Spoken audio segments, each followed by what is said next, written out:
name is Pricilla Chebbet. I'm Director Budget for Pokot.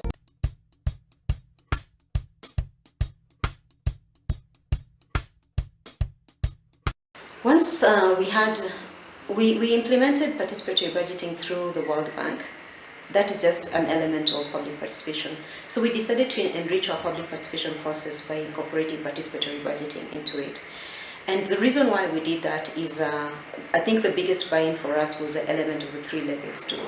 How do you connect executive, the public, and the assembly together?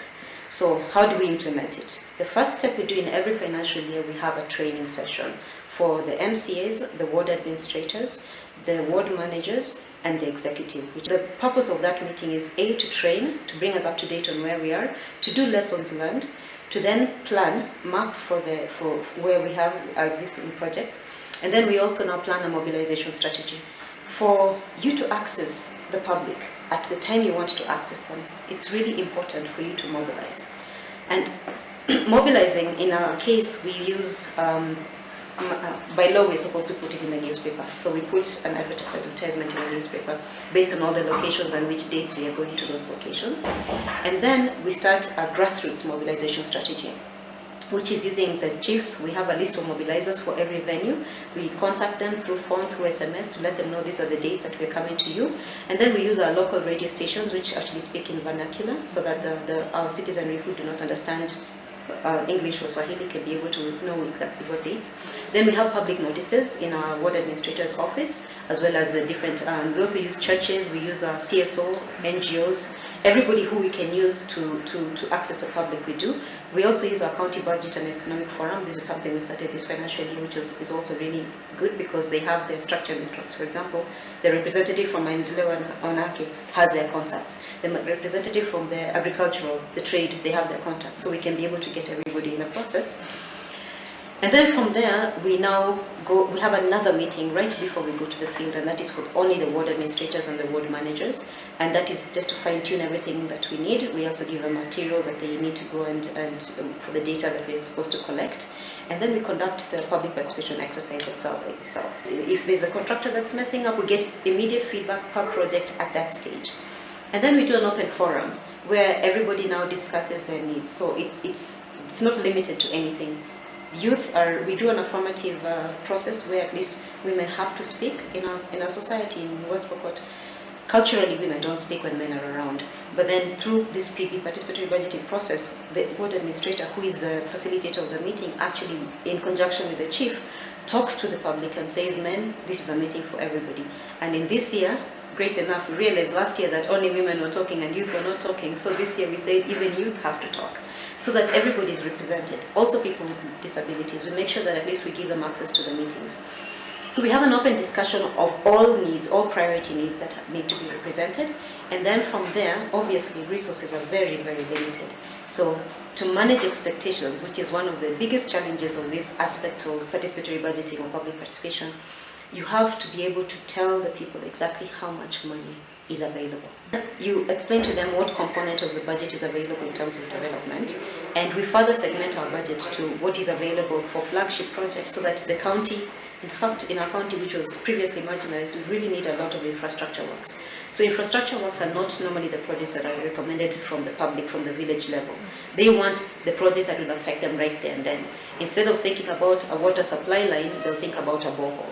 So we segment the budget so that at least a component of it goes to the major projects, which are the flagship projects, and then another component now goes to the small projects that.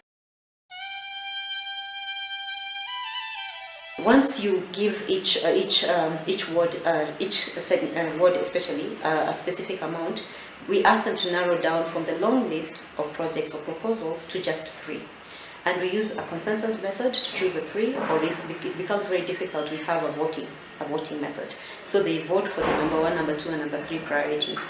And then, because at that stage we're having a sub-location or village level meeting, we need another meeting at the ward level, because the budget is segmented at ward level, not at sub-location level. So to get to the ward level meeting, we ask that forum, which is at the village level, to select 3 people to represent them at the next level, which is obviously the first would be a man, and then for affirmative we choose a woman, and then for youth we also pick one. So those three are the delegates of the meeting.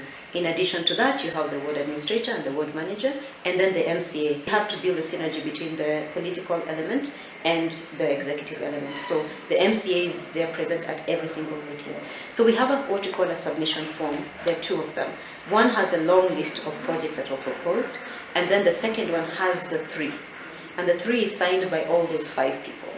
So that at the next meeting, which is now where the ward, all the 3 from each sublocation meet at a ward level meeting. At a ward level meeting, we've now ascertained the cost of each one of those 3 projects using a technical evaluation process. And also in the technical evaluation, we're able to take it to the different departments and the line ministries who are the implementers of the budget. And they can be able to ascertain whether this project is actually going to be viable or not viable, or if the project is actually a county mandate or it's a national mandate, because we have to segment those at that level. Why it's important to do the technical evaluation, because, for example, the public in our county, the northern area is very, very dry. So everybody wants a borehole, but we realize the water table is actually sinking lower and lower. So we are drilling dry holes. So instead of thinking about many boreholes, then the Ministry of Water has come up with a water supply, water pans, or bigger water bodies, which is something that comes out of the technical evaluation process. So that now, as the delegates meet at the ward level, then we can be able to explain, give the technical input from the department. You actually said you wanted a borehole. This sublocation said it wanted a borehole, that one also wants a borehole. However, can we team up and have just one water pan, which everybody can access, instead of sinking 2 boreholes? Or can we do rainwater harvesting, which is a different option? So the technical evaluation is very, very important in this process. And then at the ward level meeting, which is the best part of it, is now when they get to decide what projects they select for themselves. The beauty of this process is listening to the engagement that happens between the representative members of each one of those sublocations. Listening to them debate as to whether you guys should take the cattle crush because you have more cows coming from that area, and then us, we need a school because our children have to cross this bridge to go to the school on the other side, and when it rains, the children cannot cross the river.